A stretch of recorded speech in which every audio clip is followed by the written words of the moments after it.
Bonjour, bien-aimés, c'est Madame Sibène Marlène Flavie. Merci infiniment à notre Père Céleste qui nous permet encore de continuer dans cette série intitulée La Bonne Nouvelle. Ça, c'est la 5e partie. Aujourd'hui, je vais parler de la résurrection. Nous avons vu dans l'enterrement de Jésus-Christ que les craintes des souverains sacrificateurs, des docteurs de la loi se sont avérées vraies parce que, en réalité, le 3e jour, la pierre a été roulée par un ange et Jésus-Christ est ressuscité.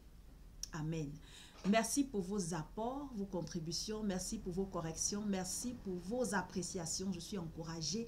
Je vous en prie, n'hésitez pas à partager les vidéos parce que beaucoup ont besoin de savoir ce que c'est que la bonne nouvelle du salut. La résurrection de Jésus-Christ. Dans Matthieu 28, nous continuons déjà dès le verset 2. L'écrit, la description de cette résurrection est faite. Il dit, et voici, il y eut un grand tremblement de terre, car un ange du Seigneur descendit du ciel, vint rouler la pierre et s'assit dessus. Son aspect, verset 3, était semblable à un éclair, et son vêtement blanc comme la neige. Les gardes tremblèrent. Les gardes qui avaient été payés par les docteurs de la loi pour veiller à ce que rien ni personne ne vienne bouger la pierre qu'ils avaient d'ailleurs scellée. Ces gardes, à la vue de l'aspect de cet ange, ont préféré faire les morts. Preuve que quoi?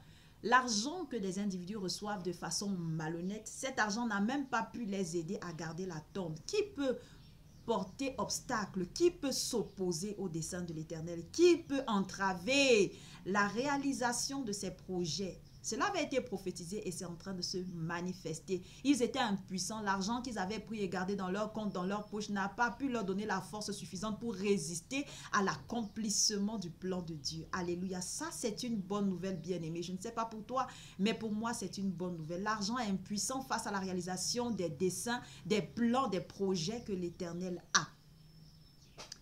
Et le verset 4 nous dit, les gardes tremblèrent de peur et devinrent comme morts. Mais l'ange prit la parole et dit aux femmes, les femmes qui étaient venues sincèrement pour chercher Jésus-Christ ce matin-là. L'ange dit aux femmes, ne craignez pas. Il dit, pour vous, ne craignez pas. Pour les gardes, vous pouvez continuer à craindre, vu que c'est l'argent que vous avez récupéré, pensant qu'il pouvait vous accorder un quelconque soulagement. Mais pour vous, les femmes qui êtes venues sincèrement, ne craignez point. Il dit, car je sais que vous cherchez Jésus qui a été crucifié. Et il leur donne une assurance après au verset 6. Il dit, il n'est point ici, il est ressuscité comme il l'avait dit. Venez, voyez le lieu où il était couché. Et allez promptement dire à ses disciples qu'il est ressuscité des morts. Et voici, il vous précède en Galilée. C'est là que vous le verrez. Voici, je vous l'ai dit. Alléluia. Jésus-Christ n'a pas été vaincu par le tombeau. Jésus-Christ n'est pas resté dans la tombe. Il y a une chanson qui nous dit, même dans le tombeau, Jésus est Seigneur. Quelles que soient les épreuves de la vie, Jésus est Seigneur. La tombe, le tombeau n'a pas pu lui résister. Il a défié la mort. Il a défié la puissance du péché qui avait donné suite à cette mort.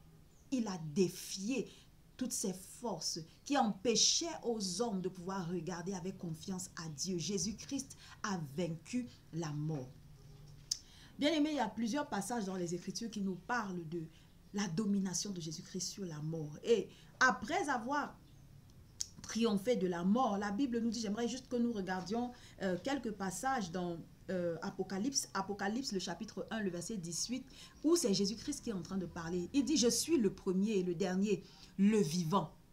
J'étais mort et voici, je suis vivant au siècle des siècles. Il n'y a pas de meilleure assurance. Il n'y a pas de nouvelle qui puisse nous apporter une telle joie. De savoir que Jésus-Christ qui a été crucifié, qui est mort, qui a été enterré, est ressuscité. Waouh! Il nous dit, je tiens les clés de la mort et du séjour des morts. Toujours dans Apocalypse 1, 18, c'est Jésus qui est en train de parler. Il tient les clés de la mort et du séjour des morts. Donc si la mort avait l'habitude de te faire peur, tu n'as aucune raison d'avoir peur si tu as mis ta confiance en Jésus-Christ. Si le séjour des morts te donnait la chair de poule, il n'y a aucune raison que cela continue à le faire. Pourquoi? Parce que Jésus-Christ en qui tu as mis ta confiance, Jésus-Christ en qui tu crois, détient les clés de la mort et du séjour des morts. Il va plus loin dans Apocalypse chapitre 3, le verset 7, c'est toujours Jésus-Christ qui parle. Il dit, voici ce que dit le véritable. C'est Jésus-Christ qui est le véritable Dieu. C'est lui qui est le véritable. Il dit, celui qui, il dit,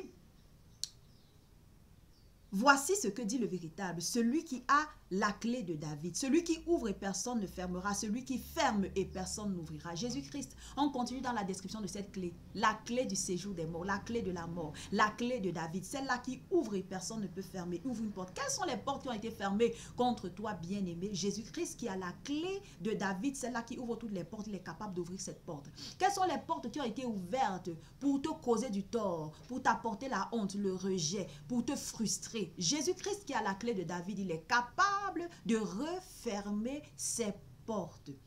Alléluia. Il n'y a pas de meilleure nouvelle. Jésus-Christ a le dessus sur le péché, il a le dessus sur la mort. Il est ressuscité d'entre les morts. Maintenant, lorsque tu crois en sa résurrection d'entre les morts, qu'est-ce que c'est censé t'apporter? Qu'est-ce que c'est censé te procurer? Déjà que dans la résurrection de Jésus-Christ, la puissance de Dieu est à l'œuvre. La puissance de Jésus-Christ lui-même qui a dit, personne ne m'ôte ma vie, c'est moi qui la donne. La puissance de Jésus-Christ est à l'œuvre. La puissance du Saint-Esprit est à l'œuvre. Je crois en la résurrection de Jésus-Christ. Bien-aimé, je t'invite à croire aujourd'hui que Jésus-Christ n'est pas resté dans le tombeau, il est ressuscité. La résurrection de Jésus-Christ, qu'est-ce qu'elle fait? Qu'est-ce qui s'est passé concrètement? Dans 1 Corinthiens, le chapitre 15, qui est un texte fabuleux. Si vous avez l'opportunité, lisez tout 1 Corinthiens chapitre 15. C'est ça la base de la foi véritablement que nous avons en Christ. Si Jésus-Christ n'était pas ressuscité, notre foi serait vaine. Si Jésus-Christ n'était pas ressuscité, nous serions en train de dire des mensonges, même à l'endroit de Dieu, parce que nous serions en train de dire que Dieu a ressuscité Jésus-Christ d'entre les morts alors qu'il ne l'a pas concrètement fait. Notre foi serait vaine. Nous serions encore dans nos péchés. Mais c'est parce que Jésus-Christ est ressuscité, alléluia, que nous ne pouvons plus être ceux-là qui restent dans leur péché, parce qu'il a vaincu non seulement le péché, il a vaincu la mort qui était la conséquence du péché. Rappelons-nous, nous avions dit dans Romains 6, verset 23, la partie A, il est écrit que car le salaire du péché, c'est la mort. La partie B dit, mais le don gratuit de Dieu, c'est la vie éternelle en Jésus-Christ notre Seigneur. Alléluia, bonne nouvelle. 1 Corinthiens 15, 57, le verset 54 au verset 57, qu'est-ce qu'il nous dit? Il nous dit quelque chose de très important. Il dit, lorsque notre corps corruptible aura revêtu l'incorruptibilité et que notre corps mortel aura revêtu l'immortalité, alors s'accomplira la parole qui est écrite, la mort a été engloutie dans la victoire. Et puis le verset 55 de dire, ô mort, où est ta victoire? Ô mort, où est ton aiguillon? Où est ta puissance pour heurter? Où est ta puissance pour faire du mal? Ô mort. L'aiguillon de la mort, c'est le péché, la puissance que le péché a.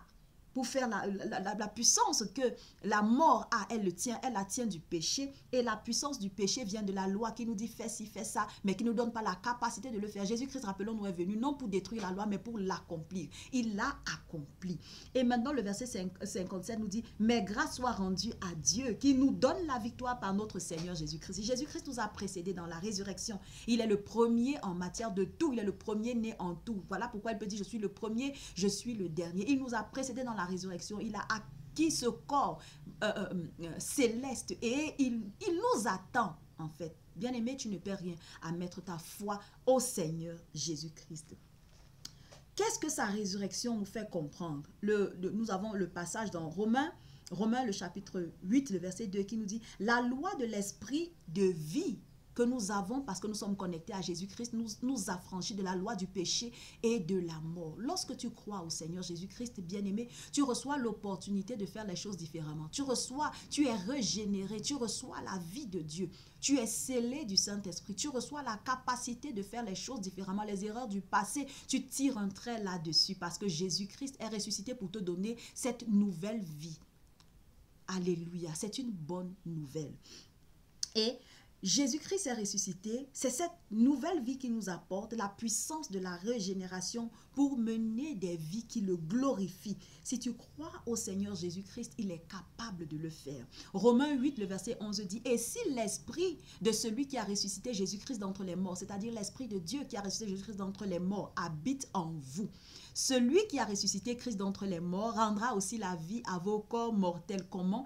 Par son esprit qui habite en vous. Bien-aimé, tu as tout à gagner à croire que Jésus-Christ est ressuscité. Il n'est pas mort pour rien, on ne l'a pas enterré pour rien. Il n'est pas sorti du tombeau pour rien. C'est pour te donner la capacité de vivre au-dessus de tes peurs, la peur de la mort. C'est pour te donner la capacité de vivre au-dessus du péché. et d'accéder à cette vie régénérée qu'il donne. 1 Pierre 1, le verset 23 dit, puisque vous avez été régénérés, non par une semence corruptible, mais par une semence incorruptible, par la parole vivante et permanente de Dieu. Bien-aimé, la chair est comme l'herbe, elle périt, sa fleur également tombe, mais la parole de Dieu, la parole de l'Éternel demeure éternellement. Elle est inébranlable. Et celui qui croit au Seigneur Jésus-Christ est régénéré par cette parole de Dieu qui est inébranlable. Bien-aimé, reste béni pendant que je m'arrête ici pour cette 5e partie de partage sur la bonne nouvelle du salut. N'hésite pas à partager. Amen. Merci beaucoup.